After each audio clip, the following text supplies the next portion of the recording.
My name is Mr. Hanif. I am presenting the topic of adjusting entries. Definition of adjusting entries. Adjustment entries are the entries passed at the end of the year to make adjustment in the account. Adjustment entries वो entries होती हैं जो हम साल के and में account को adjust करने के लिए पास करते हैं और so that financial statement show true and fair financial performance and financial position. Financial performance होती है जो प्रॉफिट और लॉस हो और फाइनेंशियल पोजीशन लाइबिलिटीज और एसेट की पोजीशन को फाइनेंशियल स्टेटमेंट में करेक्टली रिकॉर्ड हो. Types of adjusting entries are following: accrued expense, accrued revenues, prepaid expenses, unearned revenues or depreciation. Accrued expense.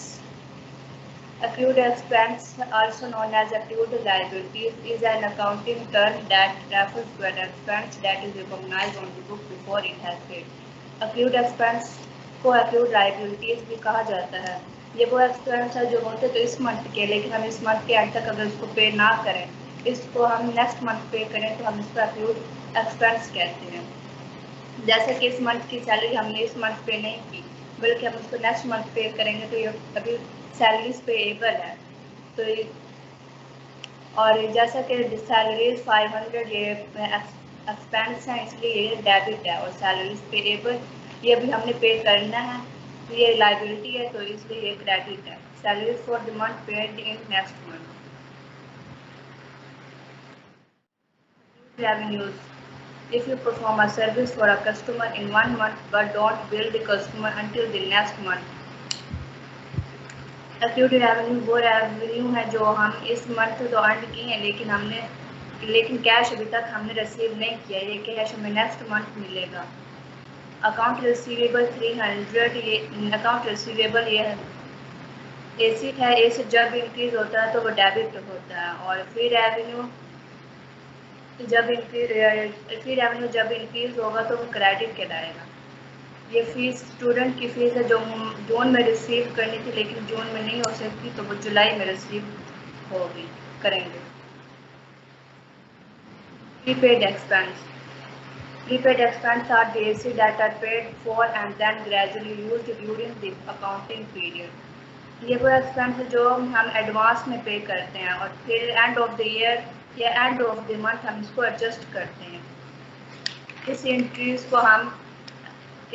को एडजस्ट हम नहीं करेंगे क्योंकि ये पे हो चुका है और ये 2 मंथ की हमने एडवांस पे जो हम किया वो है और ये 1 मंथ का है.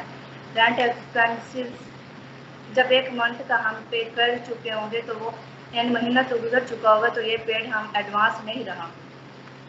एक्सपेंसेस डेबिट है. एक्सपेंसेस जब इंक्रीज होता है तो डेबिट होता है और प्रीपेड रेंट ये जब एसी का जब भी डिक्रीज होगा तो वो क्रेडिट होगा.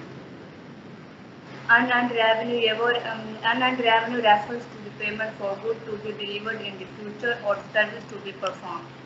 अनअर्न्ड रेवेन्यू वो रेवेन्यू जो हम कैश के तो रिसीव कर चुके हों लेकिन अभी हमने वो चीज़ सेल या डिलीवर ना की हो. जैसा कि 400 कैश तो आ गया लेकिन अभी हमने इसको अर्न नहीं किया. ये एडवांस हमें पे हुआ है, एडवांस में रिसीव हुआ.